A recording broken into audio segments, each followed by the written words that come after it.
दोस्तों, देश में समान नागरिक संहिता यानी कि यूसीसी और नागरिकता संशोधन अधिनियम यानी सीए को लागू होने की चर्चाएं काफी तेज हो गई हैं और उत्तराखंड में तो यूसीसी लागू भी हो चुका है।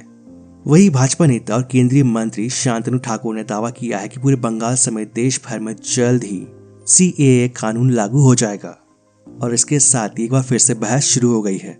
तो आइए जानते हैं कि ये यूसीसी और सीएए क्या है और ये इतने लंबे समय तक चर्चा में क्यों रहा और अब तक ये लागू क्यों नहीं हो पाया है और इसके लागू होने के बाद कितना कुछ बदल जाएगा।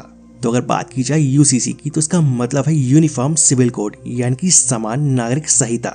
आसान भाषा में समझे तो भारत में रहने वाले सभी नागरिकों के लिए एक कानून होगा और फिर भले ही वो हिंदू हो, मुस्लिम हो, सिख हो या ईसाई हो, यानी कि धर्म अलग होने पर भी उस पर एक ही कानून लागू होगा और इससे बहुत कुछ बदलेगा भी।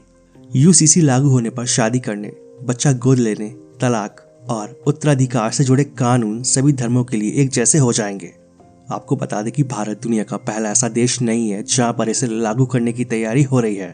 इससे पहले अमेरिका, इंडोनेशिया, आयरलैंड, मिस्र, मलेशिया, पाकिस्तान और बांग्लादेश समेत कई देशों में कई ऐसे देश हैं जहां पर यह पहले से ही लागू हो चुका है और इन देशों में धर्म कोई भी हो, सभी को एक ही कानून का पालन करना पड़ता है। अब थोड़ा सीएए को भी समझ लेते हैं। दोस्तों, सीएए नागरिकता से जुड़ा हुआ एक कानून है और इसके लागू होने पर सीधे तौर पर पाकिस्तान, बांग्लादेश और अफगानिस्तान से आए उन लोगों को नागरिकता मिल जाएगी जो दिसंबर 2014 से पहले किसी न किसी तरह की प्रताड़ना से तंग होकर भारत आए थे। इसमें गैर मुस्लिम अल्पसंख्यकों जैसे कि हिंदू, बौद्ध, सिख, जैन, पारसी और ईसाई धर्म शामिल है और इस तरह इसके लागू होने पर अलग अलग राज्यों में ऐसे अल्पसंख्यकों को नागरिकता मिल जाएगी और इसमें मुस्लिम यानी कि इस्लाम धर्म के लोगों को शामिल नहीं किया गया है। और ऐसा इसलिए क्योंकि पाकिस्तान, बांग्लादेश और अफगानिस्तान इन देशों में मुस्लिम पहले से ही मेजॉरिटी में है, यानी इन देशों में मुसलमान अल्पसंख्यक नहीं बल्कि बहुसंख्यक हैं। लेकिन सवाल यह आता है कि अब तक ये कानून लागू क्यों नहीं हो पाया है। दोस्तों, पहली बार इसे लोकसभा में 2016 में पेश किया गया था और यहाँ से पास होने के बाद इसे राज्यसभा भेजा गया, लेकिन यहाँ पर ये अटक गया और इसके अटकने के बाद इसे संसदीय समिति के पास भेजा गया।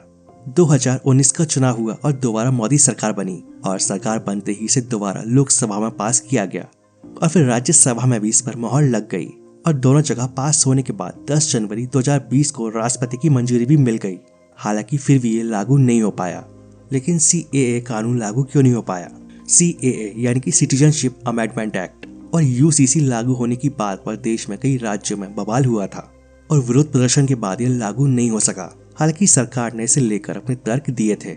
सरकार का कहना था कि जब तक देश में समान नागरिक संहिता लागू नहीं होती है तब तक लैंगिक समानता लागू नहीं हो सकती, जबकि लोगों का कहना था कि इससे समानता नहीं आ सकती है और विशेषज्ञों का कहना था कि यूसीसी को लेकर कुछ बुनियादी सवालों के जवाब नहीं मिल पाए हैं, जैसे शादी और तलाक के मामले में कौन सा नियम लागू होगा, अगर कोई बच्चा गोद लेता है तो क्या होगा, तलाक हुआ तो गुजारा भत्ता और संपत्ति के बंटवारे पर अधिकार किसे मिलेगा।